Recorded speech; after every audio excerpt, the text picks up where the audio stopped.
안녕하세요. 아마 제가 사연을 보내는 사람들 중 고령에 속하지 않을까 싶네요. 저는 60대 중반입니다. 자식이라고는 아들 하나, 그리고 외국 사람과 결혼해서 미국에 사는 딸이 하나 있어요. 아마 우리 딸은 거기에 털을 잡고 계속 살 테니 한국에 가끔 들어올 때 빼고는 얼굴 보기가 힘들 것 같습니다. 자식과 떨어져 사는 것도 다 팔자에 있는 것인지 딸과는 이역만리 떨어져 얼굴도 못 보고 살고 믿고 있었던 큰아들 내외는 저와 연을 끊고 삽니다. 그리고 얼마 전 재산을 모두 정리한 저는 보증금 3억에 월 200 월세를 내는 실버타운에 입주했습니다. 이제 저는 인생 후반기를 살아가고 있습니다. 여기서는 모든 게 편안하고 좋아요. 여유로운 동년배 친구들도 많아서 하루하루가 즐겁습니다. 사실 1년 전만 해도 저는 자식들에게 크게 바라는 게 없었던 사람입니다. 그저 큰 병 없이, 그저 자식들 잘 되고 금전적으로 큰 사고 없이 시간이 흐르기를 바랄 뿐이었는데 왜 이리 속상한 일을 겪어야 하는지 가끔 서글픈 생각이 드는 것도 사실입니다. 자식이 뭔지. 그러나 자식이라고 다 같은 자식이 아닌가 봅니다. 이걸 인정하고 제 인생을 위해 연을 끊는 일이 쉬운 일은 아니었습니다. 저는 다른 분들과 마찬가지로 두 자식을 키우는 일에 모든 걸 바쳐 살아온 엄마이기 때문이죠. 어느 엄마인들 자식이 잘 되는 일에 자기 희생이 아깝고 두렵겠습니까? 저 역시 그랬습니다. 나이 40대 중반에 바깥 양반이 갑작스레 세상을 떠나고 저 혼자 억척스레 두 아이를 위해 살았습니다. 남편이 죽기 전까지만 해도 저는 사회생활 해본 적도 없는 주부였어요. 한순간에 아이들과 세상으로 내던져졌기 때문에 어떻게든 먹고 살아야 했습니다. 그때 남편 앞으로 나온 보험금과 그간 모아놓은 돈을 끌어모아 작은 김밥집을 차렸고 제가 애들을 그 김밥집 하면서 공부시키고 키워냈어요. 그렇게 힘들게 키웠지만 자식들이 부모 공을 아느냐면 그렇지 않더군요. 물론 우리 딸은 그렇지 않았습니다만 아들 녀석은 어찌나 이기적인지 제가 최선을 다해 뒷받침을 했어요. 나중에 결국 엄마가 나에게 뭘 해줬느냐고 큰소리를 치더라고요. 자식이 다 그렇단 말은 아닙니다만 그때 깨달았죠. 자식에게 내 인생을 기대거나 보상을 바라면 안 되겠구나 하고 말입니다. 저는 자식에게 바라는 게 없었는데 이렇게 연까지 끊고 살게 된 연유를 말씀드려 보겠습니다. 어쩔 수 없이 제가 애들과 살아온 과정을 조금은 말씀드려야겠네요. 엄마들은 자식 문제라면 늘 근심 걱정에 앞설 것입니다. 그런데 유독 자식 중에서도 손이 많이 가고 걱정거린 존재가 있죠. 그런 존재가 저에게는 큰아들입니다. 아들과 달리 우리 딸은 아들과 2살 터울인데 참 야무져요. 고등학교 때도 자기 공부 야무지게 했고 대학교 가서도 학비 보태겠다고 열심히 아르바이트해서 용돈 벌어 학교 생활하던 아이입니다. 자기 앞가림은 말할 것도 없죠. 제가 걱정할 필요가 없는 아이였어요. 그런데 26인가 갑자기 결혼을 하겠다고 하는 통에 얼마나 놀랐는지 모릅니다. 엄마는 네가 사귀는 사람이 있는 줄도 몰랐는데 이게 뭔 일이라니. 갑자기 결혼이라니. 그것도 한국 사람이 아닌 건 또 뭐니? 응? 엄마 너무 놀랐다. 엄마, 나 아르바이트 하는 학원에서 만났어. 거기서 애들 가르치는 선생님인데 만난 지는 꽤 됐는데 갑자기 결혼을 하자길래 나도 놀랐지 뭐야. 아직은 할 일이 많고 해서 거절했는데 미국에 자기 혼자 절대 못 간다고 우리 집에 인사하러 오겠대. 정식으로 결혼 허락 받겠다고. 결혼은 둘만 좋다고 해? 아무리 미국 사람이라지만 순서가 있는 거지. 너 나이가 몇이니? 어? 이제 막 피어날 나이인데 결혼이라니? 그것도 미국으로 가겠다고? 그럼 엄마가 너무 슬프잖아. 어? 엄마는 너 이렇게 일찍 시집 보낼 생각 전혀 없었어. 아마 마음의 준비가 안 된 사람은 우리 딸이 아니라 저였던 것 같네요. 다 큰 성인이면 자기 인생은 스스로 결정하는 것이 맞죠. 하지만 내 품 안에 자식이라는 말이 있듯 품 안에서 떠나보내는 일이 쉽지만은 않았습니다. 갑자기 결혼을 한다는 것도 놀라운데 외국인 사위라니. 저는 꿈에도 생각해 본 적 없는 일이라 걱정을 많이 했던 것이 사실입니다. 하지만 우리 딸 말대로 실제로 만나고 보니 한눈에 좋은 사람이고 우리 딸과 잘 살겠다는 걸 알아봤습니다. 우리 딸은 그야말로 번갯불에 콩 볶아 먹듯이 결혼했습니다. 결혼해서 바로 미국으로 떠난 건 아니고 여기서 자리 잡아보겠다며 둘이 애를 많이 썼어요. 우리 딸 결혼할 때 제가 집은 못 해줬지만 어릴 때부터 드러났던 적금이 꽤나 금액이 되어서 보태주었죠. 그런데 외국 사람이 한국에서 자리 잡고 사는 일이 쉬운 일이 아니었나 봅니다. 결국은 둘이 미국에 가서 살겠다고 하는데 그때 참 마음이 심란하더군요. 그렇다고 엄마가 시집간 딸을 붙잡고 살 수는 없는 노릇이었으니까요. 우리 딸도 엄마인 제 걱정을 참 많이 했습니다. 혼자 남는 엄마 걱정이야 당연하다지만 특히 자기 오빠가 혹여 엄마 속을 썩일까 그걸 제일 걱정하는 딸이었습니다. 왜냐면 자기 오빠가 사춘기 때는 말할 것도 없고 20살이 넘어 성인이 되었어도 철이 없고 엄마 속을 썩이는 걸 늘 걱정했어요.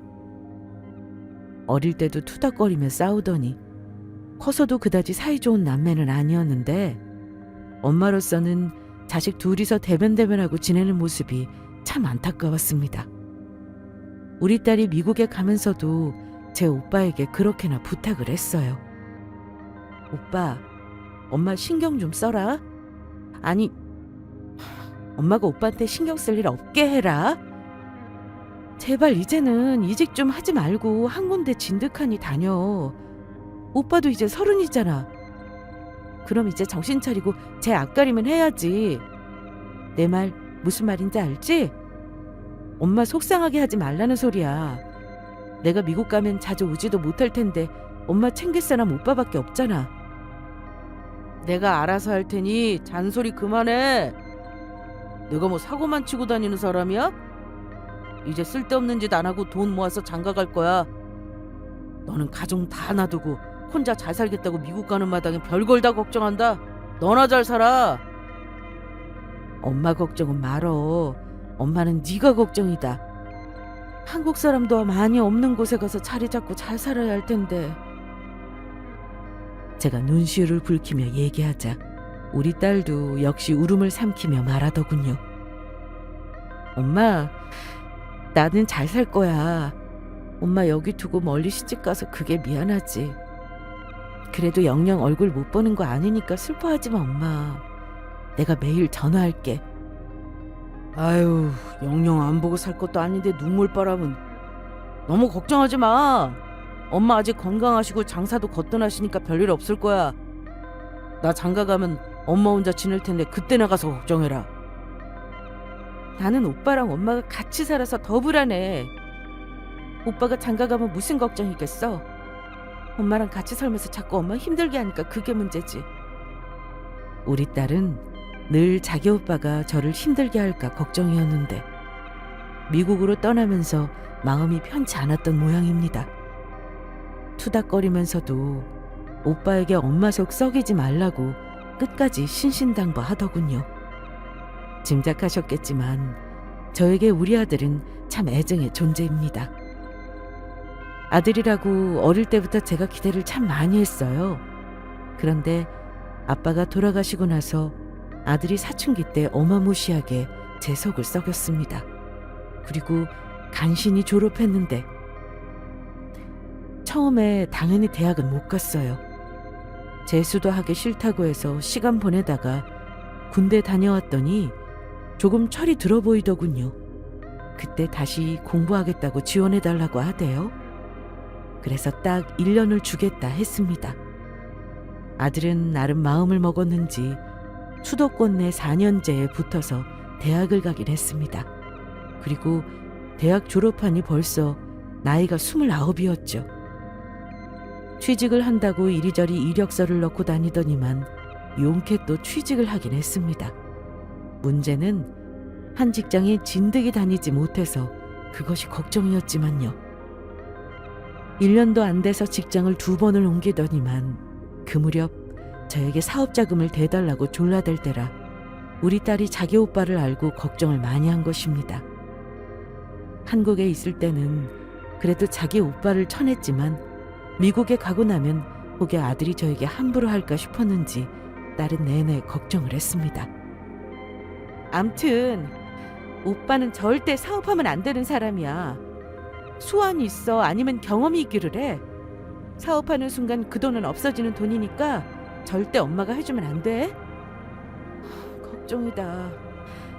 나 없으면 엄마가 오빠를 어찌 이겨먹을지. 오빠 정신 차려. 제발 부탁이니까 쓸데없는데 신경 끄고 제발 직장 다니면서 진득하게 돈이나 모아. 남자가 하는 일을 네가 뭘 안다고 참견이야?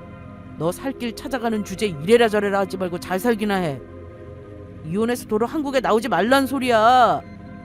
아유 그만들 해라. 가족들이 헤어지는 마당에 이렇게 험한 말 오고 가야겠니? 그만들 해. 희수도 엄마 걱정은 말고 자주 연락하고 살면 되는 거야. 알았지? 우리 딸을 그렇게 멀리 시집 보내놓고 저는 아들과 같이 살았습니다. 그때까지만 해도 아들은 회사를 다녔는데 우리 딸이 미국 가고 나서 몇 달도 안 돼 또 회사를 때려치우더군요. 그리고는 대출을 잔뜩 받아서 무슨 호프집인지를 개업했습니다. 회사 때려치우는 걸 미리 알았다면 뜯어말렸겠지만 자기 혼자 가게 권리금 주고 계약까지 다 하고 나서 그만뒀다고 하니 어쩌겠습니까? 속은 터지지만 그냥 하고 싶은 대로 하라고 놔두는 수밖에요. 직장 생활도 제대로 할 줄 모르는 놈이 사업은 어찌할까 걱정이었는데 그래도 본인 적성이 정말 사업이긴 했는가 봅니다. 직장 다닐 때 저에게 용돈 한 번 준 적 없는 놈이 몇십만 원을 생활비에 보태 쓰라며 주더군요. 속 썩이는 자식이라지만 30 넘은 나이에 이제 사람 구실 하려나 싶어 어찌나 기분이 좋던지. 미련하다고 해도 이런 게 엄마 마음인 걸 어쩌겠습니까? 그렇게 몇 년 동안은 집에 들어오는 둥 마는 둥 하며 장사를 하더라고요. 자기가 큰돈 벌어 장가갈 미천은 스스로 마련하겠다는 말도 했죠. 저는 그때 몸이 좀 안 좋았습니다. 그래서 김밥집을 다른 사람에게 넘길 고민을 한창 하고 있었어요. 실은 몇 년 동안 이유 없는 통증에 시달리고 건강이 나빠지는 걸 확연하게 느낄 정도였죠. 저는 갱년기 증상인 줄만 알고 참는 것이 능사라고 생각했습니다. 하지만 미국에 있는 딸이 빨리 건강검진을 해보라며 성화를 하더라고요. 그래서 검사를 해보니 글쎄 제가 자가면역 질환이라는 류머티즘에 걸려있던 겁니다. 통증의 원인도 병 때문이었던 거죠. 하지만 아시다시피 꼭 질병이 아니더라도 환갑이 지나면 우리 같은 여자들은 계속 몸이 도미노처럼 아픈 게 사실입니다. 사라져버린 청춘도 슬프지만 내 몸이 아프기 시작하면 그거보다 서러운 일이 없죠. 병을 진단받고 약을 먹기 시작하니 그제야 조금씩 증상이 호전되고 일상생활이 가능해지더군요. 그래서 힘들게 하던 가게를 그냥 더 유지해보려고 했습니다. 하지만 아들이 반대하더군요. 엄마, 이제는 가게 접고 그냥 쉬지 그러세요. 엄마가 빚이 있어요, 뭐가 있어요. 2다리 뻗고 잘 집 있겠다, 보험도 빵빵하겠다. 개인연금 나오는 것만 해도 꽤 되면서 왜 힘들게 일을 하려고 해요? 나 이제 장가 가야 하잖아요. 차라리 가게 정리하고 집 사는 돈이 나 보태줘요. 나도 언제까지 엄마랑 같이 살 수는 없는 노릇이잖아요. 갑자기 장가 간다는 말을 하길래 여자가 있구나 싶더군요. 결혼할 색식감이 있는 거면 얼른 데려오느라. 가게 접는 거야 너 장가 가고 나서 해도 되니까 그런 걱정은 말어. 근데 정말 너 결혼하고 싶은 여자가 있는 거니? 맨날 가게 때문에 늦게 들어오면서 그래도 연애는 했나 보구나. 그거야 당연하죠. 내가 뭐 장가갈 고민도 안 하고 살았겠어요? 나이가 몇인데. 암튼 엄마 몸 안 좋다면서 괜히 가게 힘들게 더 할 생각하지 말아요. 그냥 이제 나 장가 보내주고 가게 그냥 접어요. 나 결혼해서 애 낳고 살면 애들이나 좀 봐주시고요. 내가 돈 잘 벌어서 엄마 용돈도 주면 되잖아요. 아이고, 말만 들어도 호강하는 것 같구나. 너도 30 넘어가니 이제야 철드니? 장가 가서 엄마 용돈 준다는 말을 다 하고. 아무튼 가게 접는 건 고민해 볼 테니 어서 색식감부터 엄마한테 데려와. 얼마 후에 정말 결혼할 여자라면서 이사를 시키겠다고 하더라고요. 그런데 며느리감이라는 아이가 참 예쁘더군요. 우리 아들 말로는 가게에 놀러온 손님이 너무 예뻐서 무작정 들이댔다는데 싫지 않았는지 연애를 했다고 합니다. 아들이 워낙 부끄러움을 모르고 여자 어려운 줄 모르는지라 참 내 아들답다 싶었습니다. 어쨌거나 둘이 결혼해서 잘 산다면 저는 더 바랄 것이 없었습니다. 아들이 생각보다 여자친구를 많이 좋아하더군요. 자기는 그 여자 아니면 결혼 안 할 거라고 아주 울음장을 놓았습니다. 제가 반대할 이유도 딱히 없는데 말이죠. 저는 우리 아들이 여러모로 부족하다는 걸 알고 있었기 때문에 어지간하면 며느리 될 아이에게도 시어머니랍시고 이런저런 요구는 절대 하지 않을 작정이었습니다. 저는 며느리에게 바란 것도 없었어요. 정말이냐고 반문하시겠지만 정말 그렇습니다. 평범하기가 가장 어렵다고들 하죠. 저는 그저 잘난 며느리보다는 평범한 가정에서 큰 굴곡 없이 자란 거면 만족했습니다. 들어보니 나이도 이제 겨우 27이라 돈을 모았을 리도 없을 것 같았죠. 아들이 형편껏 결혼하겠다고 했지만 자식 장가 보내면서 빈몸으로 보낼 수는 없는 노릇이라 집 사는데 보태주겠다고 했습니다. 며느리 첫인상은 일단 참 예뻤고요. 모난 구석은 없어 보였습니다. 그냥 딱히 잘난 것 없는 우리 아들이랑 결혼해주는 게 고마워서 무조건 결혼 찬성했죠. 그런데 제가 사돈 될 집 가족을 만나 적잖이 좀 충격을 받았습니다. 아무리 객관적으로 잘난 게 별로 없는 우리 아들이라지만 그 댁에서는 딸을 가지고 장사를 하려고 들더군요. 게다가 홀시어머니라고 얼마나 경계를 하던지. 대한민국 홀어머니는 다 며느리에게 갑질하는 존재랍니까?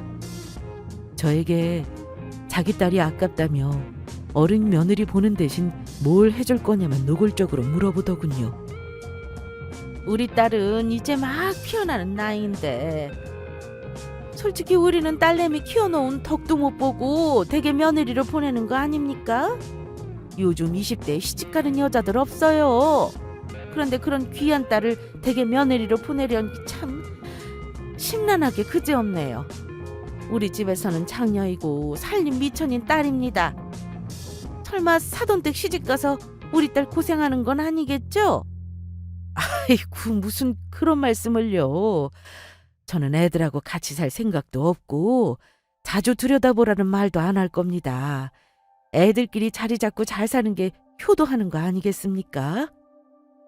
그래도 홀시어머니 있는 집에 며느리로 가는데 부모로서 당연히 걱정이 되는 건 어쩔 수 없네요. 그럼 우리 애들 결혼하는데 집은 당연히 해주시는 겁니까? 안 그래도 집 사는 돈 보태줄 마음은 먹고 있었습니다만 그때는 가게를 정리하지도 않았었고 현금 사정이 여의치가 않을 때였죠. 우리 아들 통해서 얘기 들으셨는지 모르겠네요. 제가 지금 당장 턱하니 집 한 채를 사줄 수 있다면야 좋겠죠. 하지만 제가 그 정도로 여유 있는 형편은 아닙니다. 우리 아들이 이제 막 사업 시작해서 돈 벌고 있고 나이도 젊으니 앞으로 둘이 열심히 벌어서 자리 잡는 게 중요하지 않겠습니까? 둘이 빚 없이 시작하는 것만 해도 다행이라고 생각하시고 이해해 주시죠. 솔직히 우리 딸 정도면 집이며 차며 다 해오겠다는 남자들도 줄을 서는데 말이죠. 저는 자영업하는 사회는 불안해서 싫다고 다시 생각해보라고 딸을 많이 말렸답니다. 뭐 솔직한 게 좋은 거니 말씀드리는 겁니다. 그래도 지가 좋다니 부모가 이길 도리가 없죠. 뭐 어쨌든 집은 해결되는 거니 이쯤 하죠. 아무튼 우리 딸이 귀하게 커서 살림이니 뭐니 부족한 게 많습니다. 부디 사돈댁에서 이해해 주셨으면 하네요. 예, 걱정하지 마세요. 그런 거야 살면서 차차 배우면 되는 거니까요.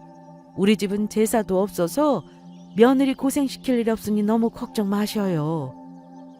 네, 그럼 저는 우리 딸 잘해주겠다는 사돈 말만 믿습니다. 나중에라도 서로 얼굴 붉힐 일은 없었으면 좋겠네요.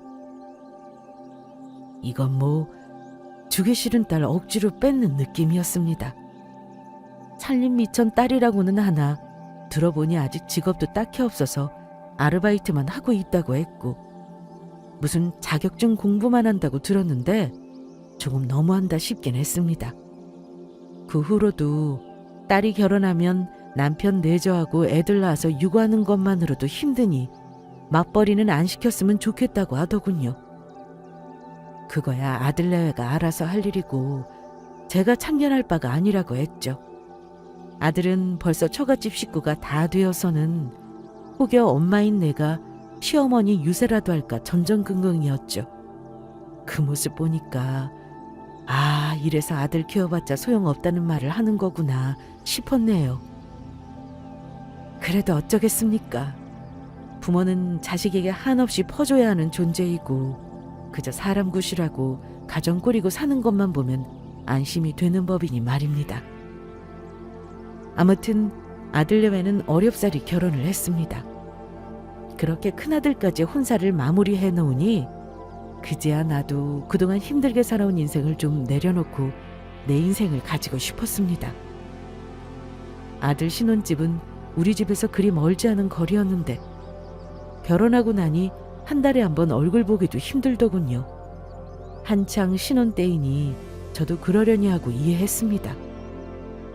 미국에 있는 우리 딸은 상견례에는 오지 못했고 결혼식 날 처음 와서 새언니를 봤습니다. 우리 딸이 걱정을 많이 하더라고요. 아마 오빠마저 결혼하고 나면 혼자 지내는 엄마가 안쓰러웠기 때문이겠죠. 그래서인지 우리 딸은 오빠에게 예전과 달리 부드럽게 부탁을 하더라고요. 새언니에게도 혼자 계신 엄마, 자주는 아니더라도 가끔 들여다봐주고 안부 전화 좀 해달라고 하면서요. 결혼하고 나니 그래도 아들은 가끔 전화로 안부를 묻더라고요. 자주 못 가서 죄송하다는 말도 하고 굳이 싫다는데 용돈을 붙여주기도 했습니다. 저는 애들이 결혼하고 나서 받는 용돈은 다른 통장에 모으기 시작했어요. 나중에 아들이 손주를 낳으면 차곡차곡 모아놓은 돈을 줄 요량이었습니다. 아들이 붙여주는 돈으로 부귀영화 누릴 생각은 없었죠. 그즈음 저는 가게를 정리했고 벌려놓은 재산도 대충 정리를 해나갔어요. 아들은 제가 집 한 채 대출 안 끼고 겨우 장만해 놓은 줄 알고 있었습니다. 다만 사실 저는 나중에 애들에게 물려주려고 말 안 하고 가지고 있는 재산이 아주 조금 있긴 했습니다.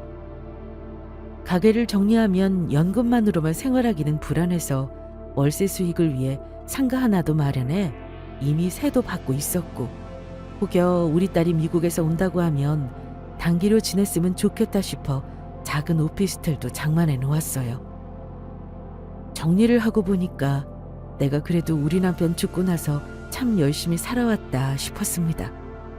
그때는 정말 내 몸뚱이와 아이들 둘이 전부였는데 고생하며 살다 보니 자식 둘 다 시집장가 보내고 살만해졌구나 싶었습니다. 물론 자식들이 다 곁을 떠나고 혼자 덩그러니 남긴 했어도 이게 숙명인가 보다 했어요. 아들은 결혼하고 나서 연락이 뜸하긴 했어요.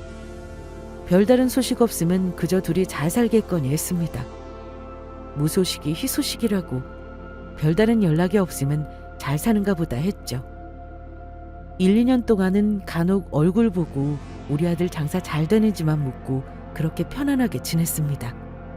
멀지 않은 거리니 가끔 밖에서 외식하고 헤어지는 때도 있었어요. 며느리에게 부담을 주고 싶지 않았습니다. 그런데 기다리던 손주 소식은 없었어요. 미국에 있는 딸은 이제 막 아이를 낳았다고 연락이 왔는데 말입니다. 아들 내외도 곧 소식을 들려주겠지 기대했지만 결혼한 지 3년이 넘어가도록 아이 소식이 없었습니다.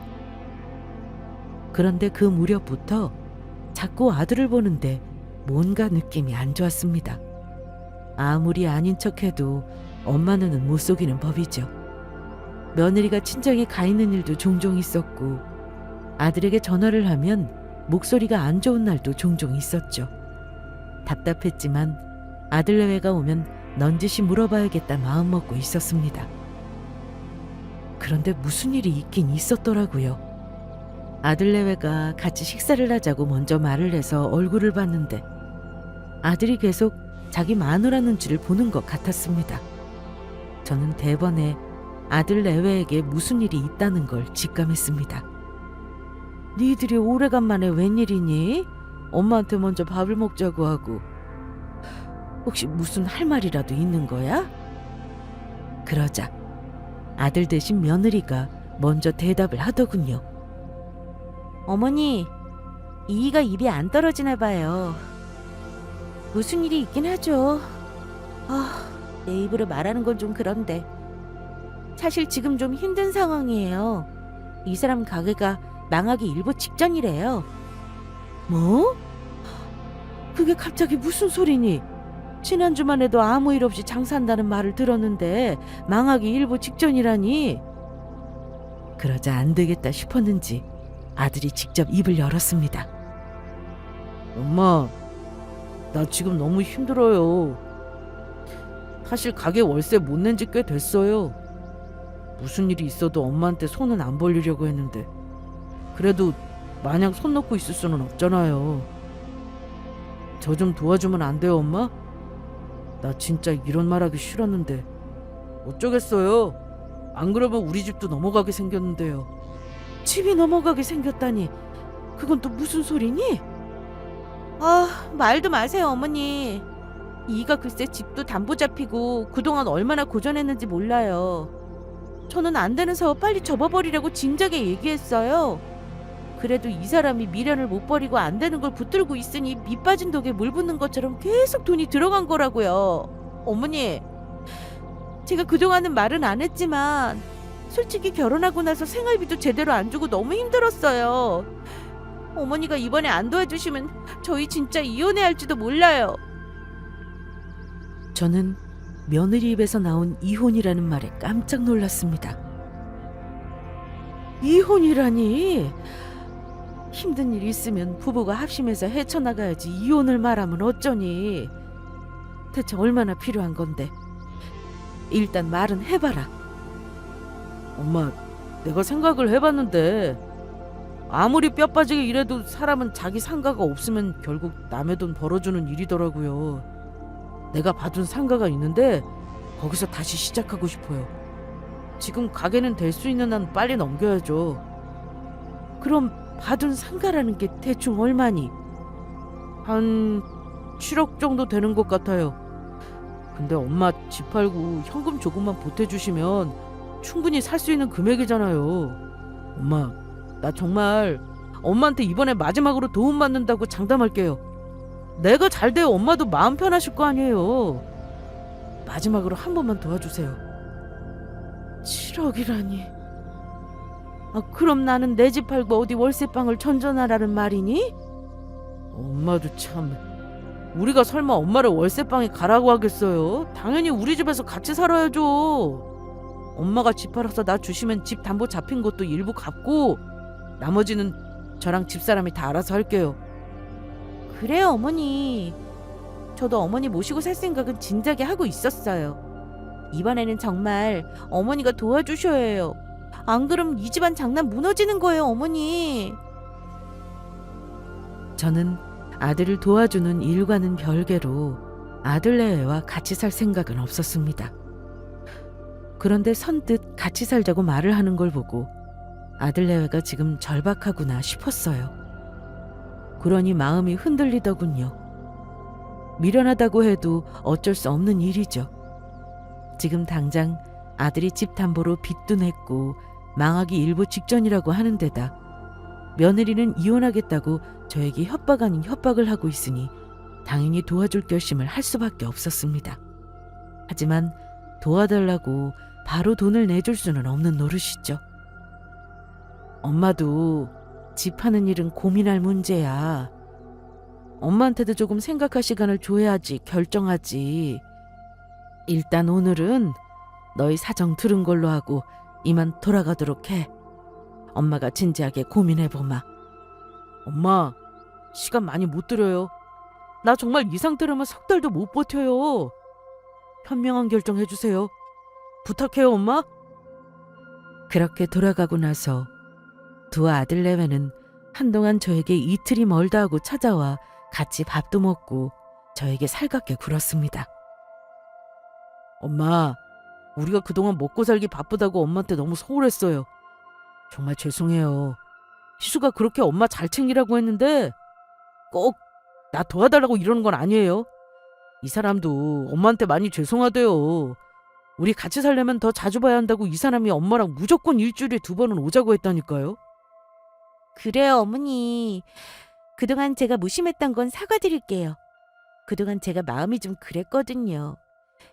같이 살게 되면 제가 살림이고 뭐고 다 할게요, 어머니. 어머니는 그냥 편하게 지내면 되세요. 어머니 한동안 몸도 안 좋으셨잖아요. 아플 때 옆에 자식이 있는 거랑 없는 거랑 천지 차이라니까요. 제가 정말 앞으로는 잘할게요, 어머니. 애들이 저러니 내심 기분이 좋더군요. 아들네에게 간섭 안 하고 산다 했어도 내심 외롭기는 했으니까요. 전혀 같이 살 마음은 없었는데 이렇게 애들이랑 사는 것도 나쁘지는 않겠구나 마음이 기울었습니다. 결국은 집을 처분해 아들을 도와주겠다고 했습니다. 제 결정이 떨어지자 아들은 마치 기다렸다는 듯 부동산에 제 집도 금매로 내놓았습니다. 하필 금리가 높을 때라 집 거래가 잘 안 되는 시기여서 부동산에서는 시세보다 3, 4천 정도 낮은 금액에 매물을 내놓으라 하더군요. 아쉬웠지만 애들을 도와준다는 마음을 먹은 이상 후회는 안 하기로 했습니다. 그만큼 저는 아들 내외를 도와주는 일에 진심이었어요. 그런데 생각보다 집 거래가 쉽지는 않았습니다. 몇 번 보러 오는 사람이 있었는데 고민만 하고 확답을 주지 않으니 계약이 성사되지 않았죠. 1달, 2달이 흘렀지만 여전히 집은 팔릴 기미가 없었습니다. 그러니 아들은 초조해했습니다. 엄마, 혹시 현금 융통은 안 되는 거예요? 집이 당장 팔릴 것 같지 않으면 일단 현금으로라도 일부 당겨주시면 안 돼요?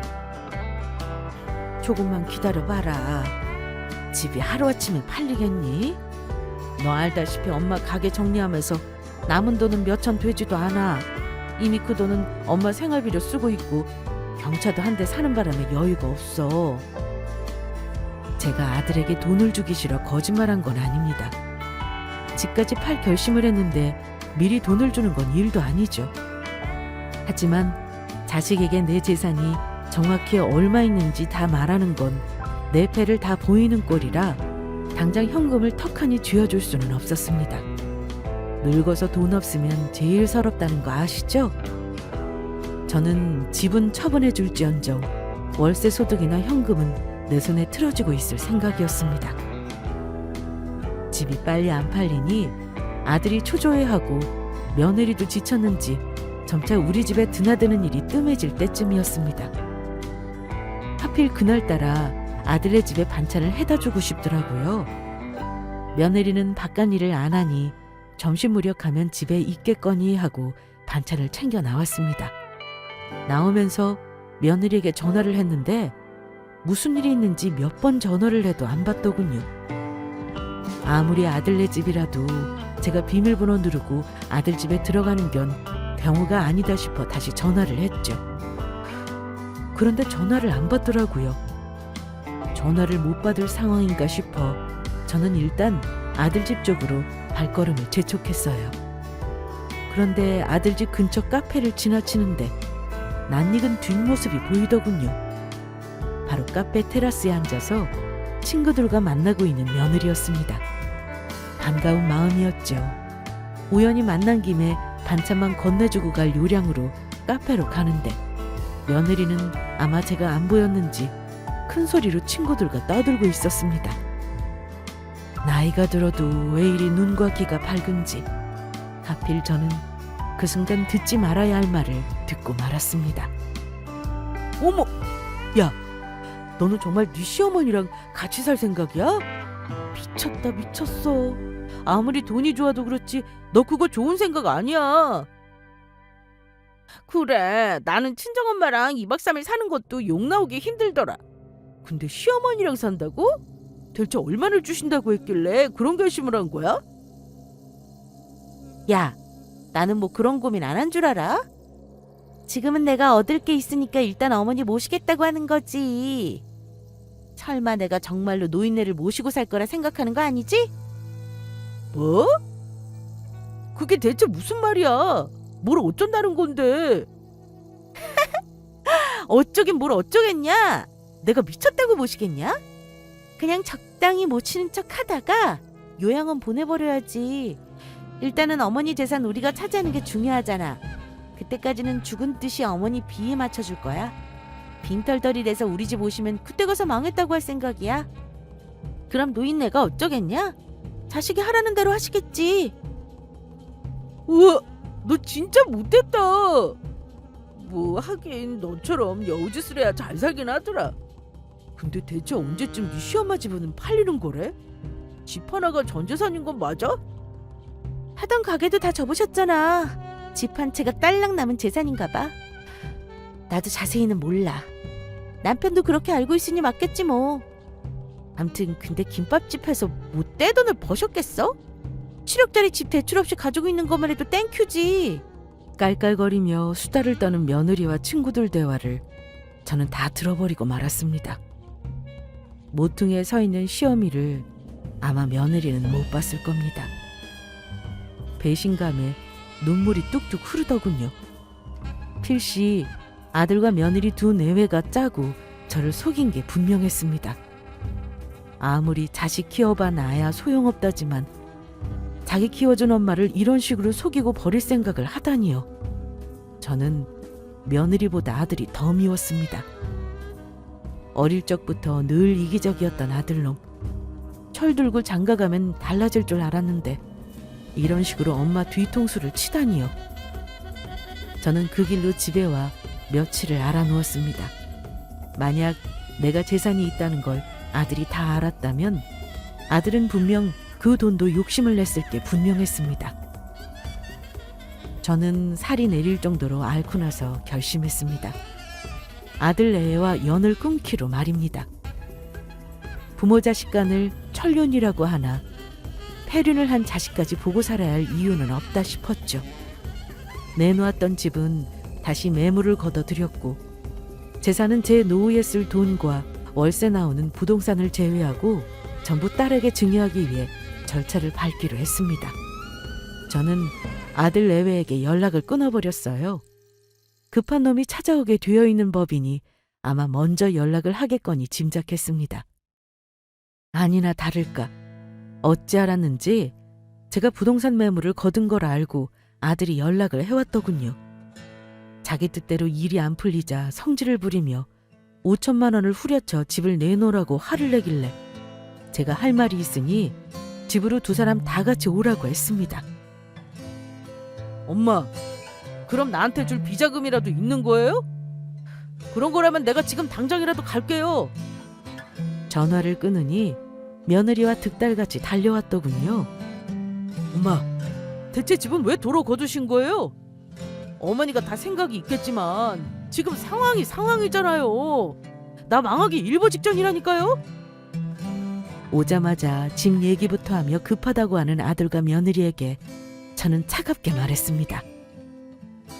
급한 건 니들이지 내가 아니야. 일단 앉아라. 집 손해보고 파는 건 관두기로 했어. 내가 보자고 한 건 다른 이유다.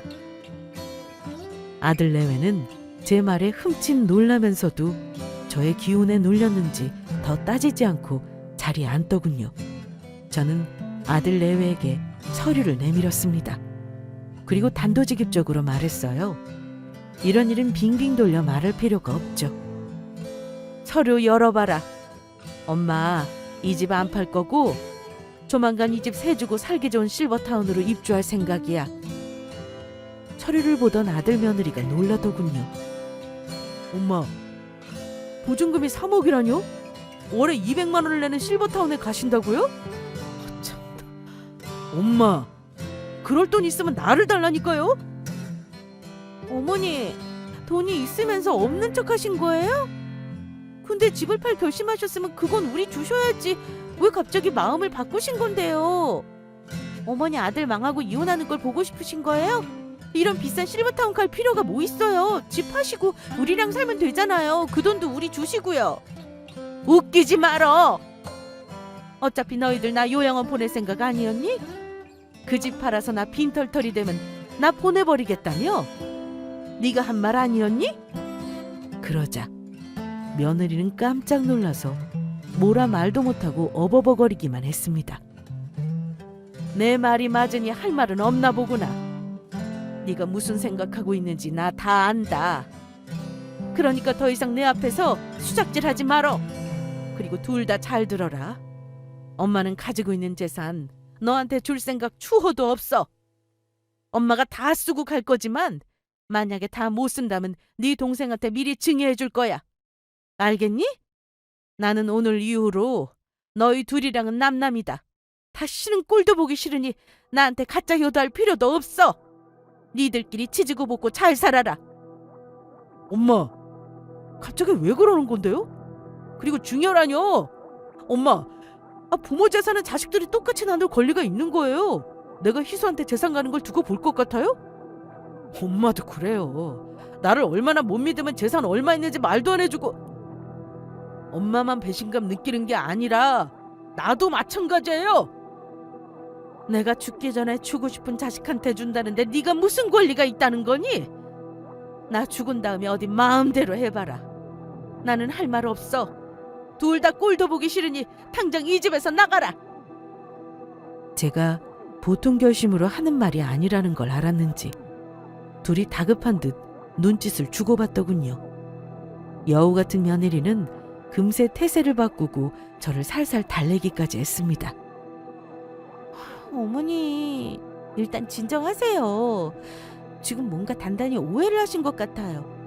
제가 어머니를 요양원으로 보낸다뇨. 저는 그런 생각한 적 없어요. 일단 진정하시고 처음부터 다시 상의해봐요, 어머니.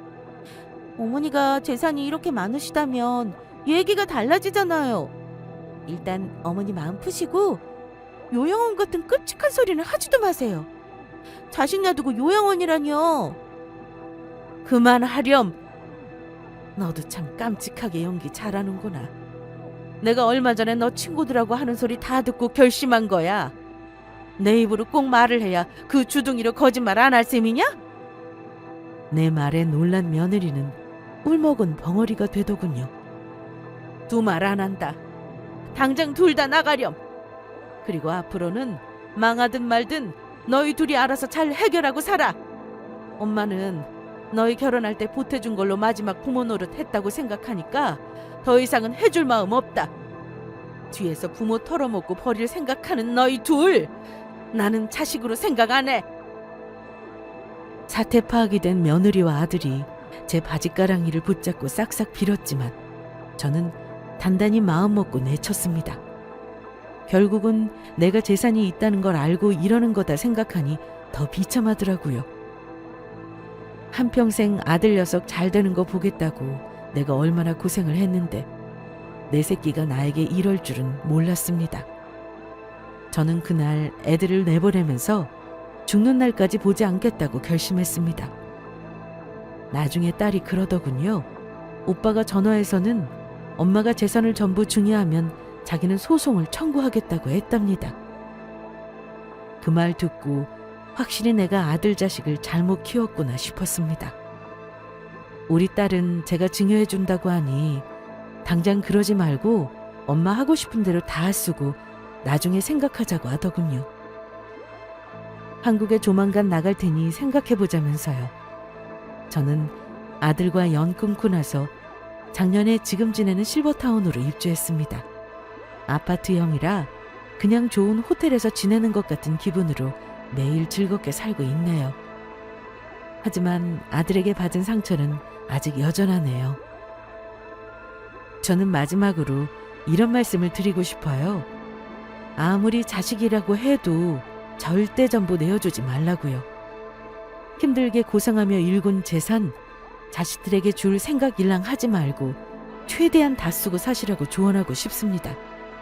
그리고 숨이 넘어갈 때까지 절대 내 재산을 전부 다 오픈하지도 마시고요. 그래야 자식들도 부모에게 함부로 못하는 것 같습니다. 저는 비록 자식 농사는 실패했지만 우리 구독자분들은 부모 자식 간에 늘 정을 나누며 지내시기를 기도하겠습니다. 끝까지 긴 사연 들어주셔서 감사합니다.